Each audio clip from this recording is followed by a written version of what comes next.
நம்ம எல்லாருக்கும் apple company தெரியும். அது எவ்வளோ பெரிய கம்பெனி அப்படின்றதும் தெரியும். அந்த கம்பெனியோட சிஇஓ டிம் குக் அதிகாலையில் 3:45க்கெல்லாம் எந்திரிச்சு அவருடைய வேலைகளை தொடங்கிடுவாரு. நீங்க யோசிச்சு பாருங்க, எவ்வளோ பெரிய கம்பெனியோட சிஇஓ, பல கோடி ரூபாய் சம்பளம் வாங்கிட்டு இருக்க ஒருத்தர், அதுவும் அவர் கரியர்ல சக்சஸ் பீக்ல இருக்கிற ஒருத்தர், எதுக்கு அவ்வளவு சீக்கிரம் அவர் எஞ்சிக்கணும்? ஏன்னா அவருக்கு அதிகாலையில் எஞ்சிக்கிறதோட அருமை தெரியும். ஏன்னா அந்த டைம்ல அவருக்கு டிஸ்ட்ராக்ஷனே இல்லாம அவருக்கு எதுல வேணாலும் ஃபோக்கஸ் பண்ண முடியும். அதுதான் குவைட் ஹவர்ஸோட பவர். ஆனா அதுக்குன்னு இவரை மாதிரி 3:45க்கெல்லாம் நம்ம எந்திரிக்க சொல்லல. 5 மணிக்கு எந்திரிச்சா கூட நம்ம லைஃப்ல பெரிய மாற்றங்களை உண்டு பண்ண முடியும். அந்த குவைட்டான காமான டைம் நம்ம கோல்ஸ்ல எந்த ஒரு டிஸ்ட்ராக்ஷனுமே இல்லாம ஃபோக்கஸ் பண்ண ஹெல்ப் பண்ணுது. இதெல்லாம் நான் சொல்லலங்க, 5am கிளப் அப்படின்ற புக்கோட ஆத்தர் ராபின் சர்மா சொல்றாரு. இது மட்டும் இல்லாம 5 மணிக்கு எஞ்சிக்கிறதுனால இன்னும் நிறைய பெனிஃபிட்ஸ் இருக்குன்னு சொல்றாரு. சோ அதெல்லாம் தான் இந்த வீடியோல நம்ம பார்க்க போறோம். சோ இந்த வீடியோல நம்ம ராபின் சர்மா எழுதிய 5am கிளப் அப்படின்ற புக்கோட சம்மரியை தான் பார்க்க போறோம். வாங்க வீடியோக்குள்ள போகலாம். Hi netizens, welcome to whiteboard nation. நான் உங்க அனீஷ். முதல்ல நம்ம பார்க்க போறது அறிவியல் ரீதியா சீக்கிரம் எஞ்சிக்கிறனால இருக்கிற பலன்கள். அதிகாலையில தான் நம்மளுடைய மூளையானது அதிக ப்ரொடக்டிவா இருக்கிறதா ராபின் சர்மா சொல்றாரு. இதுக்கு காரணம் அந்த டைம்ல தான் டோபமைன் அப்புறம் செரோட்டனின் இது ரெண்டோட லெவலும் ரொம்பவே அதிகமா இருக்கிறதா சொல்றாரு. இந்த டோபமைன்ற ஹார்மோன் தான் ஹாப்பினஸை கொடுக்கிறது, செரோட்டனின் அப்படின்ற ஹார்மோன் தான் அதிக ஃபோக்கஸை கொடுக்கிறது. இதனால தான் உலகின் தலை சிறந்த லீடர்ஸ் எல்லாருமே 5 மணிக்கு முன்னாடியே எந்திரிச்சிருவாங்க. அது அவங்க சீக்கிரமா வேலைகளை தொடங்கணும் அப்படின்றதுக்காக கிடையாது. அவங்களுக்கு இந்த டோபமைன் அண்ட் செரோட்டனின் அப்படின்ற சீக்ரெட் வெப்பனை பத்தி தெரிஞ்சிருக்கும். அதனால தான் அவங்க பெர்ஃபார்மன்ஸை மேக்ஸிமைஸ் பண்றதுக்காக அவ்வளவு சீக்கிரம் எஞ்சிடுறாங்க. ரெண்டாவது அந்த புக்ல சொல்லியிருக்கிறது 20-20-20 ஃபார்முலா. 20-20 மேட்ச் என்னன்னு எங்களுக்கு தெரியும். இது என்ன 20-20-20 ஃபார்முலா அப்படின்னு கேட்டீங்கன்னா, உங்க டேயை ஆரம்பிக்கிற அந்த முதல் 1 மணி நேரம் இருக்கு இல்லையா, அதாவது நீங்க கண் விழிச்ச உடனேயே இருக்கிற அந்த முதல் 1 மணி நேரத்தை 3 பாகமா பிரிக்க சொல்றாரு ராபின் சர்மா. முதல் 20 நிமிஷத்தை உங்க மூமெண்ட்ஸ்க்காக ஒதுக்கணும் அப்படின்னு சொல்றாரு. மூமெண்ட்ஸ்னு அவர் எதை மீன் பண்றாரு அப்படின்னா, ஒரு வாக்கிங் போறதா இருக்கலாம், இல்ல ரன்னிங் போறதா இருக்கலாம், இல்ல யோகா பண்றதா இருக்கலாம், இல்லனா டான்ஸ் கூட ஆடலாம்னு சொல்றாரு ராபின் சர்மா. யோசிச்சு பாருங்க, ஒரு 20 நிமிஷம் பிரிஸ்க் வாக்குக்கு அப்புறம் நமக்கு எவ்வளவு எனர்ஜியா ரொம்ப புத்துணர்ச்சியா ஃபீல் பண்ணுவோம். இத நம்மளோட டேயோட முதல் 1 மணி நேரத்துல முதல் 20 நிமிஷமா பண்றனால அந்த நாள் முழுக்கவே நமக்கு எனர்ஜியா இருக்கும், புத்துணர்ச்சியா இருக்கும். ரெண்டாவது 20 நிமிஷத்தை ரெஃப்ளெக்ஷனுக்காக பயன்படுத்த சொல்றாரு. ரெஃப்ளெக்ஷன்னா தமிழ்ல பிரதிபலிப்பு அப்படின்னு சொல்லுவோம். இந்த மெடிடேஷன், விஷுவலைசேஷன் இதெல்லாம் ரெஃப்ளெக்ஷனுக்குள்ள அடங்கும். இந்த நேரத்துல தான் நீங்க உங்க தாட்ஸோட கனெக்ட் ஆகி அன்னைக்கான டேவை ப்ராப்பரா நீங்க பிளான் பண்ணணும். நீங்க பிளான் பண்ணும்போது நீங்க உங்க கோலை நோக்கி கரெக்டா தான் போறீங்களா அப்படின்ற ஒரு சுய பிரதிபலிப்பை நீங்க இங்கேயே நீங்க பார்க்கணும். இங்க விஷுவலைசேஷன் ஆத்தர் என்ன மீன் பண்றாரு அப்படின்னா, உங்க இலக்குகளை நீங்க அடைஞ்சிட்ட மாதிரி இமேஜின் பண்ணி பார்க்கணும். மைக்கேல் பிலிப்ஸ் அப்படின்ற அமெரிக்கன் ஸ்விம்மர் ஒவ்வொரு தடவை ஸ்விம்மிங் காம்படிஷனுக்கு போறதுக்கு முன்னாடியும் கண்ணு மூடி உட்கார்ந்து விஷுவலைஸ் பண்ணுவாராம். என்ன மாதிரியான விசுவலைசேஷன் அப்படின்னா, அவர் கொஞ்சம் கொஞ்சமா ஒவ்வொரு ஆளையும் முந்தி போற மாதிரியும், கடைசியில வின் பண்ற மாதிரியும், கையில டிராஃபியை வாங்குற மாதிரியும் இமேஜின் பண்ணி பாப்பாராம். இந்த மாதிரி அவர் விஷுவலைஸ் பண்ணி பார்க்கிறது மென்டலா அவரை ஸ்ட்ராங் ஆக்குறதா அவர் நம்புறாரு. அதுக்கு காரணம் அவருடைய சப்கான்ஷியஸ் மைண்ட். இந்த விஷுவலைசேஷன் பத்தியும் சப்கான்ஷியஸ் மைண்ட் பத்தியும் நம்ம ஆல்ரெடி இன்னொரு புக் சம்மரியில பார்த்திருக்கோம். ஜோசப் மர்ஃபி எழுதிய the power of your subconscious mind அப்படின்ற புக்ல. இந்த புக் பல பேரோட லைஃபையே மாத்தின ஒரு புக்னே கூட சொல்லலாம். யாராவது இன்னும் அந்த புக்கை படிக்காம இருந்தீங்கன்னா தயவு செஞ்சு அந்த புக்கை வாங்கி படிங்க. இல்லனா அட்லீஸ்ட் அதோட புக் சம்மரியாவது பாருங்க. அந்த வீடியோக்கான லிங்க் நான் டிஸ்கிரிப்ஷன்லயே கொடுத்திருக்கேன், செக் பண்ணி பாருங்க, ரொம்ப யூஸ்ஃபுல்லா இருக்கும். சரி, இப்ப கடைசி 20 நிமிஷத்தை என்ன பண்றது அப்படின்றத பார்க்கலாம். கடைசி 20 நிமிஷத்தை நீங்க உங்க growthக்காக ஸ்பெண்ட் பண்ணணும். அந்த 20 நிமிஷத்துல நீங்க ஏதாவது ஒரு புதிய விஷயத்தை கத்துக்கணும். அது ரொம்ப பெரிய விஷயமாலாம் இருக்கணும்னு அவசியம் கிடையாது.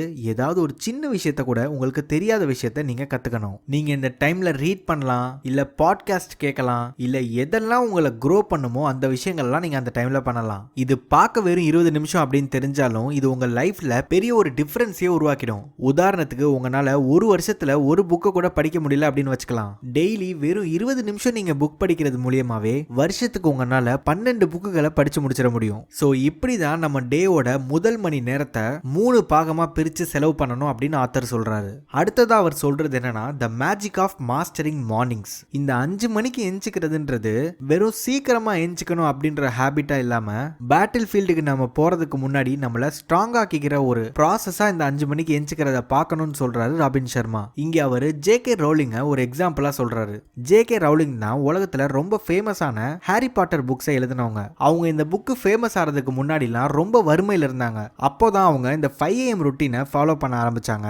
அதுக்கப்புறமா அது அவங்க ஹேபிட்டா மாறி அவங்களோட ஃபோக்கஸும் ப்ரொடக்டிவிட்டியும் ரொம்ப அதிகமாகி இன்னைக்கு அவங்க எவ்வளவு பெரிய இடத்துல இருக்காங்கன்றது நம்ம எல்லாருக்குமே தெரியும். ஸோ இந்த எக்ஸாம்பிள்ல இருந்தே இந்த 5 மணிக்கு எந்திரிக்கிறது எவ்வளவு பெரிய ஒரு மாற்றத்தை ஏற்படுத்தும் அப்படின்றத நம்ம தெரிஞ்சுக்கலாம். அடுத்ததா ராபின் சர்மா ஒரு 4 இன்டீரியர் எம்பையர்ஸை பத்தி பேசுறாரு. அதாவது நமக்குள்ள இருக்கிற ஒரு 4 ராஜ்யங்கள். முதல்ல நம்ம பார்க்க போறது மைண்ட் செட். நீங்க திங்க் பண்ற விதத்தை இன்னும் தெளிவா சொல்ல போனா நீங்க எப்படி ஒரு ப்ராப்ளம் அப்ரோச் பண்றீங்க, சேலஞ்சஸை ஃபேஸ் பண்றீங்க, எப்படி ஒரு ஆப்பர்ச்சுனிட்டிஸை பயன்படுத்திக்கிறீங்க, இதைத்தான் உங்க மைண்ட் செட்னு சொல்லுவோம். உதாரணத்துக்கு நீங்க ஒரு புதுசா ஒரு பிசினஸ் ஸ்டார்ட் பண்றீங்க, அதுல இடையில ஒரு பெரிய லாஸ் ஆயிடுச்சு. அந்த நேரத்துல அவ்வளவுதான், இதுக்கெல்லாம் நான் லாய்க்கப்பட்டு வரமாட்டேன் அப்படின்னு நினைக்கிறவங்க வீக் மைண்ட் செட் உள்ளவங்க.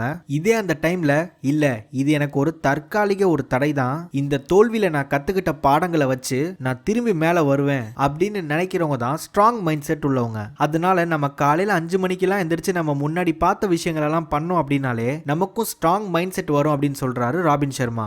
ரெண்டாவது அவர் சொல்றது ஹார்ட் செட், அதாவது இமோஷனல் இன்டெலிஜென்ஸ். அதாவது ஒரே லைன்ல சொல்லணும் அப்படின்னா உங்க இமோஷன்ஸை நீங்க ப்ராப்பரா ஹேண்டில் பண்ண தெரிஞ்சுக்கிறது. இதை பத்தியே நம்ம ஒரு புக் சம்மரி முன்னாடி பார்த்திருக்கோம், இமோஷனல் இன்டெலிஜென்ஸ் அப்படின்ற டாபிக்ல. அதுல இமோஷனல் இன்டெலிஜென்ஸ்னா என்ன, அதோட முக்கியமான அந்த 5 காம்பனன்ட்ஸ், அதாவது self awareness, self regulation, motivation, empathy, social skills, இதெல்லாம் என்னன்றதை தெளிவாகவே எக்ஸ்பிளைன் பண்ணியிருக்கோம். அந்த புக் சம்மரி வீடியோட லிங்கை நான் டிஸ்கிரிப்ஷன்ல கொடுத்துருக்கேன், அதை தயவு செஞ்சு பாருங்க, ரொம்பவே யூஸ்ஃபுல்லா இருக்கும். மூணாவது ஆத்தர் என்ன சொல்றாரு அப்படின்னா ஹெல்த் செட். உங்க உடம்பு சரியா இல்லைன்னா உங்க மனசுமே சரியா இருக்காது. ஆரோக்கியமான ப்ரொடக்டிவான ஒரு மைண்ட் உங்களுக்கு வேணும்னா நீங்க உங்க பாடியிலையும் ஃபோக்கஸ் பண்ணணும். அதை ப்ராப்பரா வச்சுக்க நீங்க என்னென்னலாம் பண்ணணுமோ அதெல்லாம் கண்டிப்பா பண்ணி தான் ஆகணும். அதனாலதான் நம்ம முன்னாடி பார்த்த அந்த முதல் 1 மணி நேரத்துல அந்த முதல் 20 நிமிஷத்தை நம்ம மூவ்மெண்ட்ஸ்க்காக கொடுத்திருந்தோம். ஒரு நாளைக்கு நீங்க வெறும் 20 நிமிஷம் வாக் பண்ணீங்கனாலே நல்ல சேஞ்சஸ் நீங்க பார்க்க முடியும் உங்க பாடியில. நாலாவதா ராபின் சர்மா சொல்றது சோல் செட். சோல் செட்ன்றது ஒண்ணுமே இல்லைங்க, நீங்க உங்களை உணர்றது, உங்களுடைய பர்பஸ் என்ன அப்படின்றத யோசிக்கிறது, உங்களால இந்த உலகத்துல என்ன ஒரு இம்பாக்டை கிரியேட் பண்ண முடியும் அப்படின்றத பத்தி யோசிக்கிறது, உங்க வாழ்க்கைக்கு நீங்க எப்படி ஒரு மீனிங்கை கொடுக்கலாம் அப்படின்றத பத்தி திங்க் பண்றது. தினமும் ஒரு 5ல இருந்து 10 நிமிஷம் கண்ணை மூடி உட்கார்ந்து மெடிடேட் பண்ணி உங்களுடைய கோல் அண்ட் வேல்யூஸ், உங்களோட லைஃப்ல என்ன மீனிங்கை கொடுக்குது அப்படின்றத பத்தி யோசிங்க. இப்படி திங்க் பண்ற பிராக்டிஸ்னால உங்க மைண்ட் எல்லாத்தையுமே ஒரு பிக் பிக்சரா பார்க்கும். அதனால அந்த டே ஃபுல்லாவே உங்களுக்கு மன அமைதி இருக்கும். கடைசியா ராபின் சர்மா என்ன சொல்றாருன்னா இந்த காலையில 5 மணில இருந்து 6 மணிக்குள்ள இருக்கிற டைம் தான் விக்டரி டைம் அப்படின்றாரு. அதாவது வெற்றிக்கான நேரம் அப்படின்றாரு. ஏன்னா அங்கதான் மேஜிக் நடக்கிறதா அவர் நம்புறாரு. ஏன்னா அந்த டைம்ல உலகமே தூங்கிக்கிட்டு இருக்கும் போது நீங்க உங்க இலக்குகளுக்கு தேவையான விஷயங்களை பண்ண ஆரம்பிச்சிருவீங்க. அதுவும் எந்த டிஸ்ட்ராக்ஷனும் இல்லாமையே நீங்களும் அந்த பயன்கள் எல்லாம் அடையணும் அப்படின்னா அந்த விக்டரி அவர் 5ல இருந்து 6 மணிக்குள்ள நீங்க ஏஞ்சிக்க பாருங்க. ஏஞ்சது மட்டும் இல்லாம நம்ம முன்னாடி பார்த்த 20-20-20 ஃபார்முலாவை அப்ளை பண்ணுங்க. இதை கன்சிஸ்டன்டா பண்ணுங்க.